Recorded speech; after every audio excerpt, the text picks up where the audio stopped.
안녕하세요. 홈파베르 디자이너 제임스입니다. 안녕하세요. 홈파베르 디자이너 레아입니다. 구리시 임창동에 위치한 33평형대 아파트 프로젝트입니다. 옆에 있는 디자이너 레아님과 같이 진행한 현장이고요. 이 현장의 가족 구성원은 현재 2명의 신혼부부께서 들어오셔서 이제 입주하시게 될 현장이고, 한 가지 특징은 곧 태어날 아기가 있는 집입니다. 그래서 이후에 가족이 한 명 더 생겼을 때의 라이프 스타일까지 고려해서 이 집안의 여러 가지 단점들을 보완해 나갈 수 있는 그런 레이아웃들을 많이 제안을 드렸는데요. 그런 부분들에 대해서 천천히 보여드리도록 하겠습니다. 한 분이 안 보이시는데. 윤 선장님은 오늘 휴가 일정 때문에 이제 참석하지 못하게 됐고, 저와 이제 디자이너 레아 님이 함께 촬영을 하게 됐는데 굉장히 어색하지만 이 현장에 대해서 잘 설명드려보도록 하겠습니다. 기존 현관은 지금 옆에 보시는 것처럼 두 통의 신발장 많이 들어갈 수 있는 비좁은 공간이었습니다. 고객님께서 가지고 계셨던 고민 중에 하나가, 이 아이가 이제 태어나면 유모차가 생길 텐데 이 유모차를 어디에 보관을 해야 하느냐에 대한 고민이 많이 있으셨습니다. 그래서 옆에 있는 이 문을 열게 되면 안으로 팬트리 공간이 하나가 만들어져 있는데요. 입구 좌측방의 용도가 명확하지가 않았기 때문에 이 입구 좌측방의 벽을 철거하고 한 단계 더 안으로 밀어 넣으면서 이 안쪽으로 유모차를 만들 수 있는 공간을 만들어 드렸습니다. 그리고 측면으로 보이는 우측에는 전면 거울을 사용을 해서 고객님께서 오며 가며 옷 매무새를 다듬으실 수도 있고 디자인적으로도 포인트가 되는 공간을 하나 만들어 드렸습니다. 그리고 제가 현관에서 신경 썼던 포인트가 한 가지가 더 있습니다.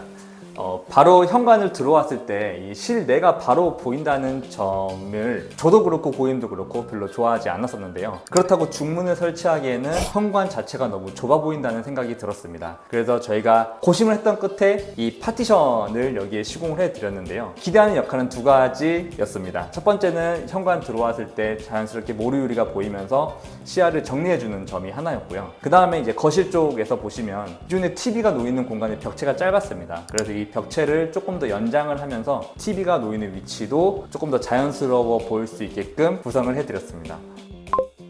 이 아파트의 거실은 제가 지금까지 보았던 다른 아파트들과는 많이 다른 형태의 거실이었는데요. 지금 제가 서 있는 공간의 뒤편과 우측편이 모두 창호가 들어와 있는 발코니였습니다. 그래서 공간을 모두 확장을 했는데요. 특히 이 뒤편 공간 같은 경우는 이 하단에 철거를 하지 못한 턱이 있습니다. 그래서 기존의 고객님께서 원하셨던 니즈 중에 하나는 바로 이 뒷 공간을 평상으로 만들어 달라라는 니즈가 있었습니다. 고객님께서 평상을 요청하셨던 주된 니즈 중에 하나는 바로 이 발코니 뒤편에 보이는 뷰를 즐기고 싶다라는 점이었는데요. 이 부분에 있어서 저희가 평상보다는 테이블을 활용하는 게 어떻겠냐라는 제안을 드렸습니다. 지금은 저희가 턱을 높여놔서 잘 보이진 않겠지만 사실 이 뒤편에는 철거하면 안 되는 난간대가 위치해 있습니다. 그래서 평상이 들어가게 될 경우에 평상에 앉아서 바깥 뷰를 봐야 되는데 바깥 뷰가 보이기보다는 난간대가 보일 걸 저희가 우려를 했고요. 그래서 그렇게 하시는 것보다는 여기 의자를 놓고 앉으시면 난간대의 시선이 자연스럽게 벗어날 수 있다라는 점을 안내를 드렸습니다. 그리고 두 번째는 이 턱 자체가 평상으로 활용하기에는 턱이 좀 높기도 했고 설령 턱을 낮출 수 있다라고 한들 막상 평상에서 어떤 활동을 하시는 부분들이 불편할 수 있다라는 점을 인지를 시켜 드렸습니다. 그래서 지금 보시면 바로 이 높이인데요. 시야를 좀 가리지 않기 위해 살짝 난간대보다 높이를 낮췄는데 만약에 여기가 그냥 평상으로 되어 있었다면은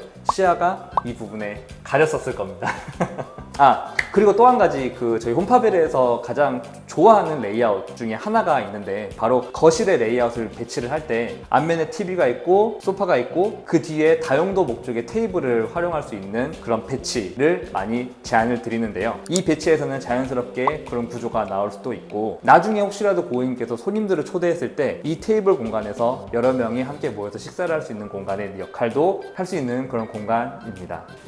네, 그리고 아까 현관에서 잠깐 말씀드렸던 부분인데요.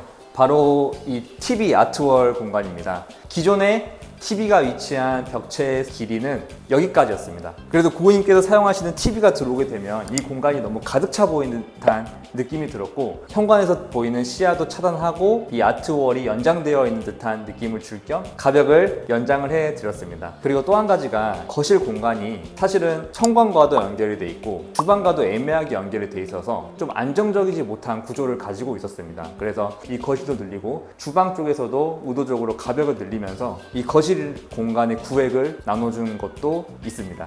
보통은 이 공간을 그냥 수납장으로 꽉 채워서 시공을 하는데요. 로블락이 들어갈 경우에 저희가 도어 하단부를 띄워주는데 도어가 꽉 찬 상태에서 하부만 띄워져 있는 모습이 어색하게 보였습니다. 그래서 이 부분은 저희가 일정한 비율을 맞춰서 이 공간이 조금 더 아름다워 보이면서도 로블락을 보관하고 사용하실 수 있게 공간 구성을 해드렸습니다.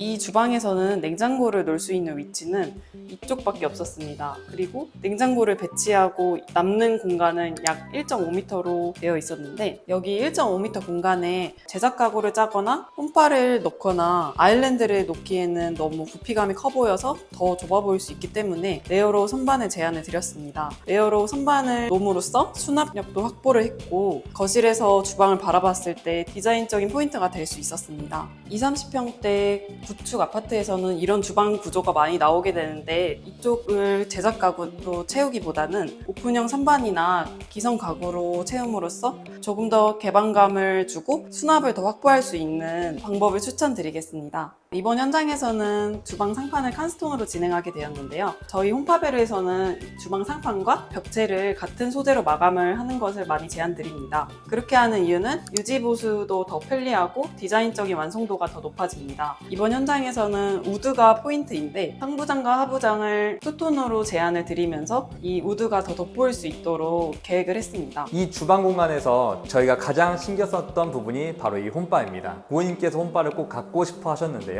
이 공간이 기존에는 이런 벽들이 없었습니다. 지금 보시다시피 홈바 양 옆으로 이렇게 벽이 나와 있는 모습을 보실 수가 있는데요. 기존의 형태처럼 이 벽이 나와 있지 않고 이 벽면과 맞닿아 있는 경우 이 장이 놓여 있으면 이 부분이 덩그러니 장이 들어와 있는 형태의 모습이 어색해 보일 것이라 생각을 했습니다. 그래서 기존의 욕실 문을 제가 20cm 정도 앞당겨줬고요. 이렇게 앞당겨주면서 조금 더 좌우 대칭으로 안정감을 가져가기 위해서 이쪽에 있는 가벽까지 살짝 뽑아줬습니다. 그리고 이 홈바 공간 자체에서도 신경을 쓴 부분이 있는데 깊이감 자체가 깊지 않다 보니까 기존에 하던 하부장 형식대로 하부장이 바닥까지 내려오면 이 부피감이 굉장히 클 거라 생각을 했습니다. 그래서 의도적으로 바닥을 띄워주고 이 공간은 레아 디자이너님께서 예쁜 레퍼런스를 찾아서 그 레퍼런스를 최대한 구현하려고 노력을 했습니다. 한 가지 더 신경을 쓴 부분은 바로 이 선반인데요. 이 선반을 보통은 저희가 목공으로 짜거나 철제 선반으로 활용을 하는데 주방에 썼던 칸스톤의 그 상판을 남는 자재를 재사용을 해서 칸스톤으로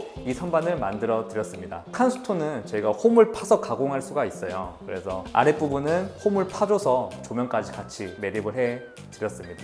그리고 이 공간에서는 한 가지 더 말씀드리고 싶은 부분이 있습니다. 눈치채신 분들도 있으셨겠지만 현재 이 공간에는 욕실 스위치가 안 보입니다. 이 욕실 스위치를 제가 욕실 안쪽으로 넣어드렸는데요.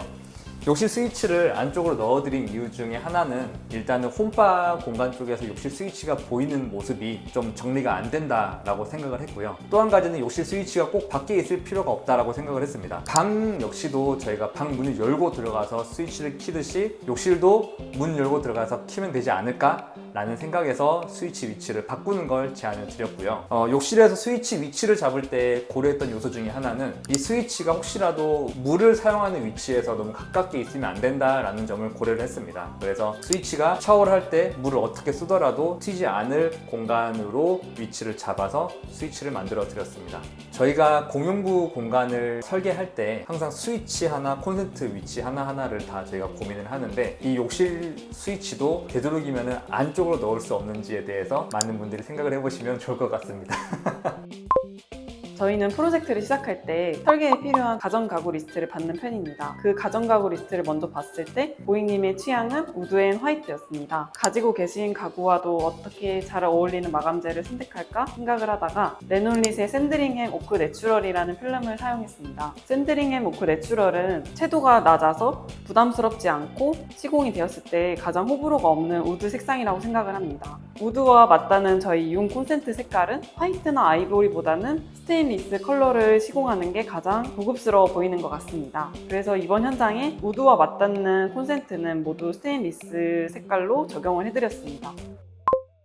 이번 프로젝트를 진행하면서 가장 중요하게 생각했던 공간이 바로 이 거실 공간입니다. 더 정확하게는 거실 확장부 테이블 공간에서 바라본 거실 뷰였는데요. 확장부 테이블을 생각했을 때 상상했던 모습 중에 하나는 아이가 이 공간에서 노는 모습을 지켜보고 있는 고객님들을 생각을 했습니다. 그래서 이 테이블에 앉았을 때 보이는 이 TV면과 홈바와 저 레오루가 있는 벽체 공간 부분이 예쁘게 보여야 된다라는 생각을 많이 했었고요. 공사를 진행하면서 사실은 아파트가 오래되다 보니까 누수 문제도 있고 이런저런 여러 가지 문제가 많았는데 그 모든 과정에서 고객님께서 저희를 믿고 잘 따라와 주신 점도 너무 감사드리고 앞으로 새로운 공간에서 태어날 아이와 함께 세 분이서 행복한 가정 꾸리셨으면 좋겠습니다. 이상 저희는 홈파베르 디자이너 제임스 레아였습니다. 감사합니다. 끝!